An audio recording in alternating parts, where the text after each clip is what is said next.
Good afternoon, everybody. It's Carol Walsh. And today I want to talk about making a plan to sell your home so you can go after what you want in this life. I talk to a lot of folks who are considering selling, and for one reason or another, they feel stuck and not able to make a plan to pursue their dreams or the next stage of adventures in their life. So, today we're going to go over what I do and what Coldwell Banker does to help that dream become a reality. So, if you're a seller thinking about selling, this one's for you. Let's get going. So, the number one thing we want to talk about is how you are going to be served.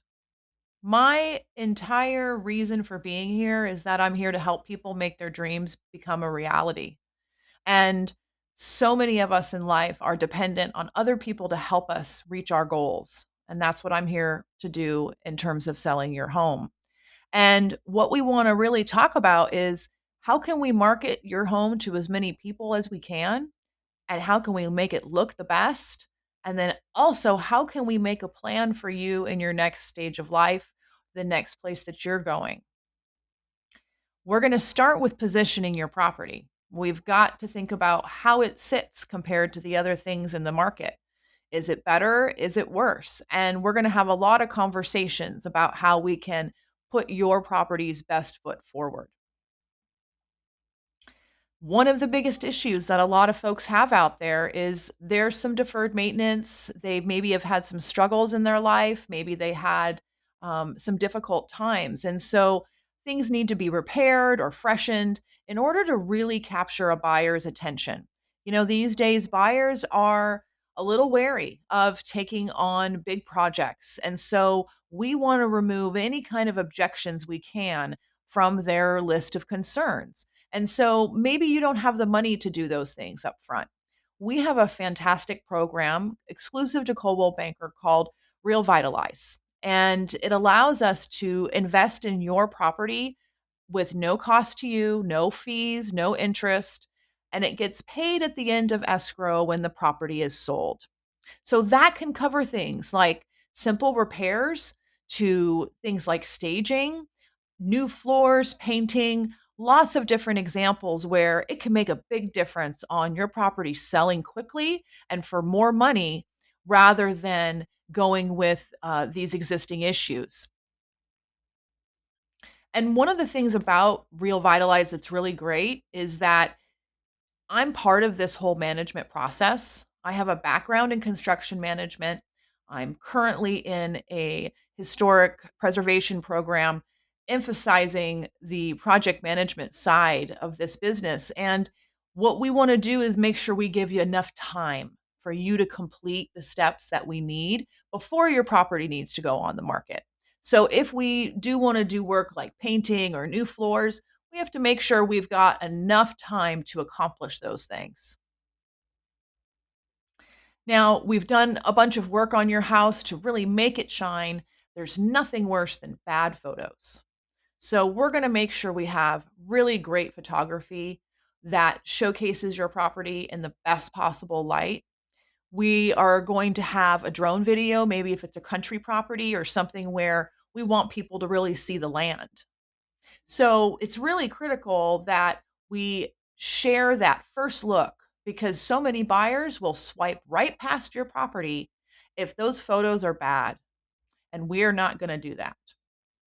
Now, one of the things is once we get those great photos, we want everybody to see them. So we're going to get them out via a lot of different methods. And everything from yard signs to email marketing to open houses, all of those things are really important. And 100% of buyers these days are looking at the internet, and they're going to find your property probably on any of the sites that we usually talk about. But maybe they see an open house sign and they decide to stop by. They're certainly going to use the internet later on to look up the property. So you want to have a professional, proper listing out there with really nice photos and putting your property's best foot forward. All of those photos and that listing, if there's drone video, those types of things are all going to go out to all of these different syndicated sites. And we'll build a single property website so that we can actually link that to different layers of media. It allows people to sort of look at more information specific to that property without a bunch of clutter in their way. And then obviously social media. We really want to leverage that. Every kind of platform has its own type of following. And I am building my own media presence out there so that I can get homes that are listed with me out to as many people as possible. Most people still rely on agents. Most people only have a couple of real estate transactions in their life. And so while a lot of folks these days might consider going it on their own, ultimately, a pretty large number are represented by agents on the buyer side and the seller side. One of the things that we really like to do is put together these virtual property tours. So it's a nice little video, really catches buyers' attention, keeps them looking for longer. And that's what you want as a seller.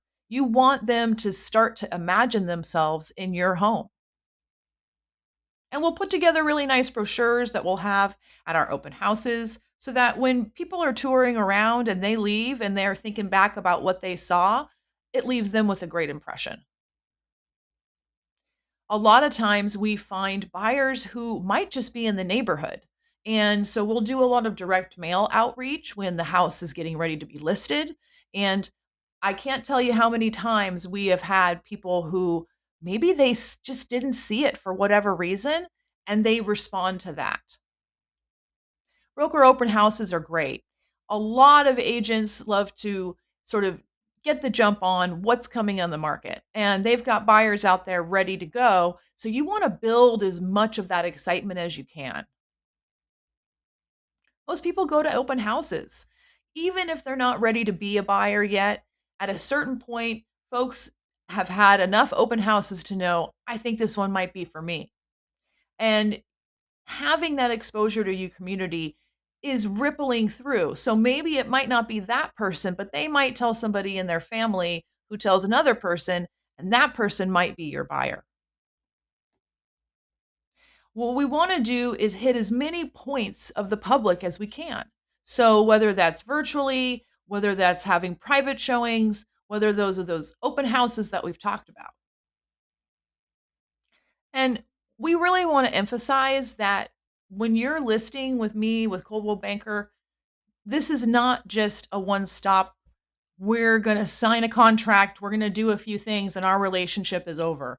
I really think of this as being a part of your entire real estate journey. So, whether that's helping you figure out how to sell this property and buy another one, whether that's thinking about how and what the logistics are of making that happen, I'm here to be your complete support throughout the process. So you don't feel like you're wandering around thinking, this doesn't seem feasible.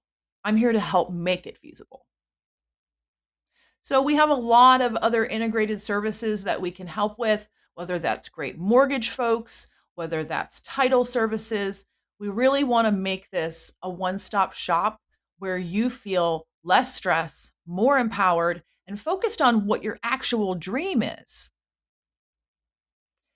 Pricing strategy is probably one of the hardest discussions to have because everybody has what we call seller's brain. And that is, we all naturally like to think our property is more special than everybody else's. And that's because it is. And we really have to focus on looking at what is going on in your particular neighborhood. Not only is real estate always local, but how pricing happens and how the market moves and how your home is perceived, those are all really important. And what may have been true last month may not be true this month. And so we always want to look at the most current information, and we always want to base our pricing strategy on properties that have sold and properties that are in the market that we are competing against. So we're going to prepare what's called a comparative market analysis, and it's going to take all of those factors into consideration. So we don't want to compare your house that might be fully updated with new kitchens and bathrooms against a house that hasn't been updated since 1950. Pricing your house right is how you make the most money. The biggest mistake that sellers do is they overprice their house and then it sits. When you look at how sales occur and the time frame that they occur in and what price they ultimately get, the faster the house sells, the higher the price. And so not overpricing your house is absolutely critical. Now, once we get to the part where we have offers coming in, that's the point where negotiation, where understanding that you have my 100% duty to you as a seller to protect your best interest. And that means going to bat and finding the best way forward, the best price, the best terms that are in your benefit, not the buyer's. So, when you're at the point where you've been thinking about selling, but you're not quite sure, maybe you need to downsize, maybe you've got a lot of stuff in your house and it feels really overwhelming to even think about it. I'm here. And it's okay to think about all of the hard things that might be needed, but think about the help that's out there. And so you can contact me through any of the ways on the screen here, and we can just take the first step. And that is sitting down together, looking at your house, looking at what things have sold in your neighborhood, and then telling me your dream, telling me what you want to accomplish, and then let me help you figure out how to do it. That's my job. That's what I'm here to do to support folks out there selling their home and thinking about what that next adventure is. So I look forward to hearing from you, and thanks for listening. Have a great day.